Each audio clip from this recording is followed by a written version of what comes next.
బాబాయ్ చెప్పండి, వచ్చే ఎన్నికల్లో ఆంధ్రప్రదేశ్లో ఎవరు ముఖ్యమంత్రి అయితే బాగుంటుంది? జగన్ గారు. ఎందుకని జగన్ గారిని కోరుకుంటున్నారు? పేదవాళ్ళని ఆదుకుంటాడు. ఆ, ఆ, కొంతమందికి అది క్యాంపులు వెళ్ళినప్పుడు నిన్న 5 లక్షలు ఒకటిది, 2 లక్షల రూపాయలు ఒకటిది, లేదు బాబు మా రోగాలు వచ్చినాయి ఇట్లా ధరట్లేదని చెప్తున్నా ఆదుకుంటున్నాడు. 10 లక్షలు 5 లక్షలు అట్లా ఇస్తాడు. అంతకుముందు ఏమైనా ఇచ్చాడు చంద్రబాబు, దగ్గర ఇచ్చేవాడు కాదు. అలాంటివి నేను రావాలి, నేను వస్తే ప్రజల సుఖం. వచ్చే ఎన్నికల్లో ఆంధ్రప్రదేశ్లో ఎవరు ముఖ్యమంత్రి అవుతారు? ఇవన్నీ నాకు ఎందుకండి, అవన్నీ అనవసరం. మీకు ఎవరు అయితే బాగుంటుంది పరిపాలన అనేది? బాబు వద్దుగా, నేను పరిపాలన ఏది బాగోదు, అన్నీ బాగానే ఉంటాయి. మీకు పథకాలు ఏమైనా అందుతున్నాయా? మాకు పథకాలు బాగానే ఉంటుంది. పెన్షన్? మా పెన్షన్ రావట్లేదు నాకు.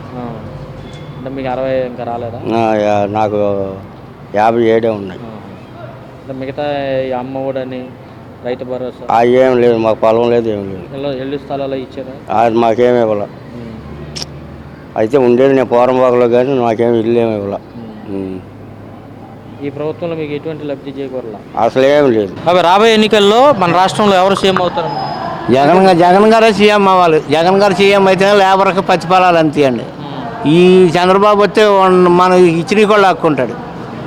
ఇప్పుడు జగన్ ప్రభుత్వం అసలు ఏం అభివృద్ధి చేయట్లేదు అంటున్నారు. బాగా చేస్తున్నాడు. చేయకపోవడం ఏంటి, మన మామూలుగా పింఛని ఇస్తున్నాడు, మరి పిల్లలకి విద్య ఫీజు రిమర్స్ చేస్తున్నాడు, మరి టైలర్లకి డబ్బులు వేస్తున్నాడు, టాఫీ వాళ్ళకి వేస్తున్నాడు, ఆటో వాళ్ళకి వేస్తున్నాడు, చిన్నకారు వాళ్ళకి వేస్తున్నాడు.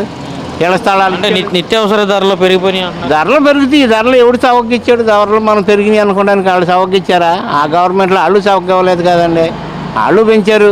కాకపోతే ఏంటంటే జనంలో అసంతృప్తి ఏర్పడి ఇసుక ఒకటి పెంచాడని కొంత వాళ్ళకి దెంగిదేలు ఉండి ఓట్లు పరిపాలన సరిలేదని అన్నారు. ఎక్కడ ఇసుక ప్రైవేట్ పార్క్ చేయటం తప్పు. అదొకటే బ్యాడ్ వచ్చింది ఎక్కువ శాతం.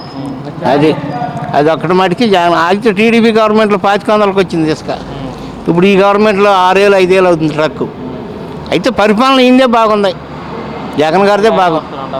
మళ్ళీ ఆయన రావాలి వచ్చి మొత్తం కూడా ఆయన ఇది అవ్వాలి. ఇంటికి కూడా సంక్షేమ పథకాలు అంటారు. ఎంతవరకు అవి కాదు, అవి అట్ట ఉంచండి, రాష్ట్రం బాగుపడుతుంది, డెవలప్ అవుతుంది.